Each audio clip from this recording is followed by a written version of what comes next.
Welcome to our channel. Today we how to activate iCloud Drive for synced productivity documents. Easy tutorial step by step clearly. To activate iCloud Drive for synced productivity documents, begin by unlocking your device. Locate and open the Settings app on your home screen. In the Settings menu, scroll down and tap on your name at the top.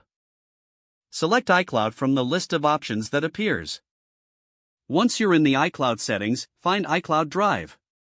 Toggle the switch next to iCloud Drive to the on position. If prompted, read the information about iCloud Drive and tap Continue. Once activated, go back to your home screen and open the Files app. Within the Files app, you will see iCloud Drive listed among your locations. Tap on iCloud Drive to view and organize your documents.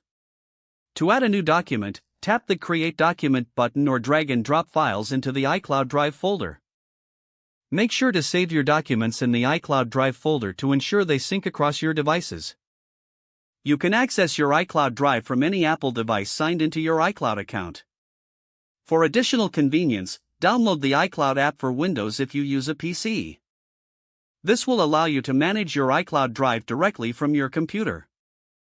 Remember to check your storage usage in the iCloud settings to ensure you have enough space for your documents. Now you are all set to enjoy synced productivity with iCloud Drive. If the page does not load, refresh the browser or try again in a private or incognito window. Make sure you are using the correct email address, then retype it carefully to avoid small typos. If your password is not accepted, use the reset option and create a new strong password you can remember.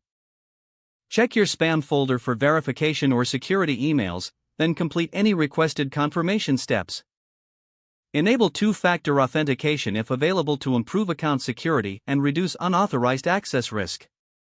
After signing in, review your profile details so your contact information and settings are accurate and current. If you see an error message, note it down and try again after restarting your device and internet connection. Log out when you finish, especially on shared devices, to keep your account and payment information secure. If the page does not load, refresh the browser or try again in a private or incognito window. Make sure you are using the correct email address, then retype it carefully to avoid small typos. If your password is not accepted, use the reset option and create a new strong password you can remember. Check your spam folder for verification or security emails, then complete any requested confirmation steps. Enable two-factor authentication if available to improve account security and reduce unauthorized access risk. Don't forget to like this video and subscribe to our channel for more step-by-step tech guides.